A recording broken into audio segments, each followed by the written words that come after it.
तो सिंध गवर्नमेंट क्या करने जा रही है? अली राशिद साहब, मोमिन खसूसी वज़ीर आला सिंध, वज़ीर साइंस और इंफॉर्मेशन टेक्नोलॉजी हमारे साथ मौजूद हैं। अली भाई, आपको वेलकम कहेंगे पाकिस्तान मॉर्निंग में। अच्छा इनिशिएटिव है और बज़ाहिर तो इसके जो अहदाफ हैं बहुत ही ज़बरदस्त लग रहे हैं, लेकिन ऐसा कुछ ना हो जो डक्की भाई के साथ हुआ है। इसकी क्या श्योरिटी है? शफाफियत के अमल को किस तरह से यकीनी बनाया जाएगा और क्या कुछ इसमें शामिल होगा? फिर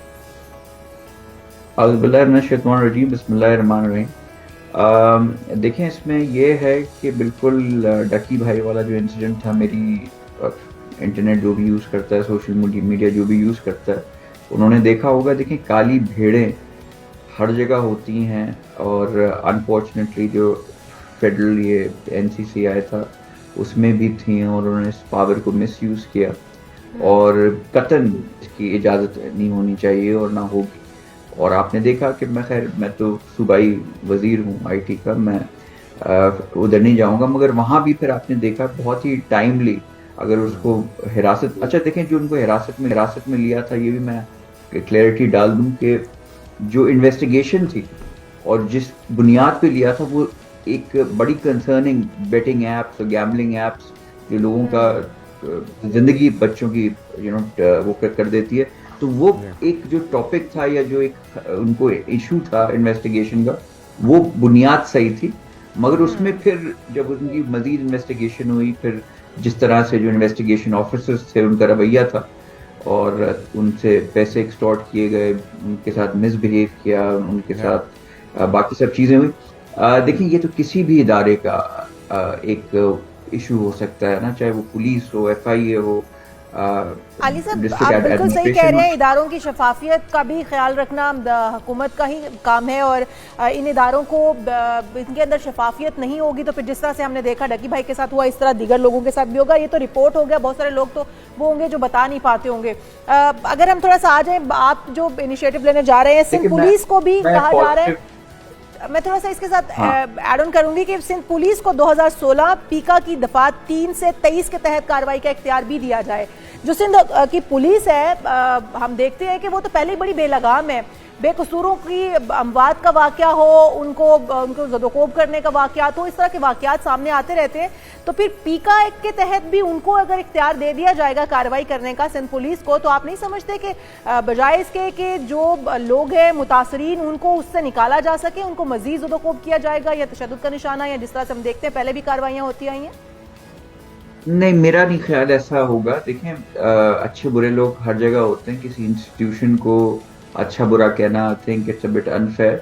मैं आपको, अब नेगेटिव बातें काफ़ी होगी, मैं आपको उस पर आ जाता हूँ जो अच्छी चीज़ें हैं ना, कि वो भी थोड़ा डिस्कस कर सकें। हाँ, देखें, सिंध गवर्नमेंट और सिंध जो ये साइबर क्राइम यूनिट बना रही है, खुसूसन सिंध के शहरियों के लिए बना रही है, उनके जो इश्यूज होते हैं, इसकी वजह क्यों पेश आई, मैं आपको पहले वहाँ से स्टार्ट करता हूँ। अगर आई एम नॉट श्योर, खुदा ना खास्ता कभी आप लोगों को साइबर क्राइम यूनिट से डील करना पड़ा हो, मैं उनकी परफॉर्मेंस उस पर नहीं जाऊंगा, मगर अगर आप एक कंप्लेन दर्ज करें जाके, और मैं उनको भी कसूरवार नहीं ब्लेम करूंगा, मगर लिटरली हजारों की तादाद में कंप्लेनें दर्ज होती हैं on a daily basis all over Pakistan, और सिर्फ एक ही फेडरल इदारा है जो उसको मॉनिटर कर रहा था और देख रहा था। They don't have the resources to address this issue. अच्छे बुरे परफॉर्मेंस तो बाद में आई, एक चीज आपके पास आई, उस पर आपने काम किया, उस पर फिर कोई रिजल्ट आप दे सके या किसी को रिलीफ दे सके, that's the second story. Point is कि उनके पास रिसोर्सेज ही मौजूद नहीं है कि वो इस चीज को देख सके, चला सके। तो हमने सोचा कि पहले जो ये इश्यूज आ रहे हैं तो अक्रॉस पाकिस्तान में, सूबाई लेवल पे अगर इसको हम बना सकें और हमारे जो शहरी हैं सिंध के मकीन हैं उनको रिलीफ दे सकें, इसलिए कि अब देखिए हर चीज़ ऑनलाइन जा रही है, साइबर हरासमेंट भी ऑनलाइन हो रहा है, फ्रॉड स्कैमिंग भी ऑनलाइन हो रही है और लोगों को पता नहीं होता है। अच्छा, किस किस नौयत के केसेस हैं जो केटर किए जाएंगे और कितना रिस्पांस टाइम होगा, कितने अरसे में इसका जवाब दिया जाएगा, तरीकाकार क्या है कंप्लेंट करने का, क्या कोई ऑफिसेज हैं या ऑनलाइन भी किया जा सकता है, उसके अगर आप मेंशन कर सकें नंबर्स या वेबसाइट। इसका देखें, ये चीज हमने डिस्कस करके हमने डिसाइड अभी की है और और ये न्यूज में आ गई। इसका पूरा फ्रेमवर्क हम बना रहे हैं। इसको करने के लिए लेजिस्लेशन होगी। देखें, एफआईए एक सेंटर का इदारा, सिंध पुलिस को जो आपने अर्लियर सवाल पूछा कि वो ये काम उनको उनसे क्यों कराया जाएगा, वो इससे कराया जाएगा कि अगर सूबाई नौयत का कोई भी काम होता है वो सिंध पुलिस करती है, वो FIA फिर नहीं कर सकती है ना, स्पेशली अगर हम सिंध लेवल पे कर रहे हैं, तो दैट्स द रीजन।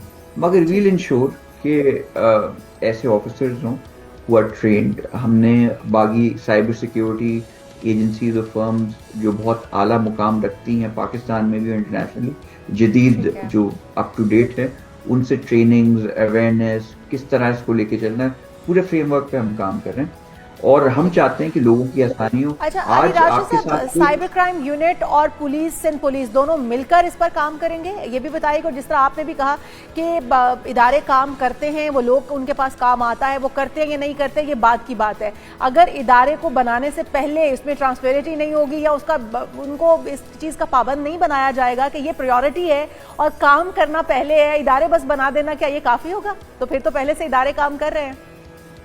नहीं देखिए, हम आप बात नहीं समझिए, मैं आपको बताता हूँ। देखिए साइबर क्राइम यूनिट और फिर उसकी अलग से उसकी जो नफरी होएगी, उसको जैसे आप किसी भी सिक्योरिटी जोन हो गया या कोई डिफरेंट डिपार्टमेंट हो गया, CTD हो गया, नेम इट, जिसका आप एक मैंडेट दे देते ना, तो सिमिलरली ये यूनिट बनेगा और इसकी जितनी भी ऑफिसर्स और यूनिट्स की जो नफरी होगी वो एक्सक्लूसिवली इसके लिए होगा। तो ये नहीं होगा कि इदारा बना दिया गया है फिर उसके पास लोग नहीं होंगे, ऐसा नहीं होगा। ये सब चीज़ें होंगी।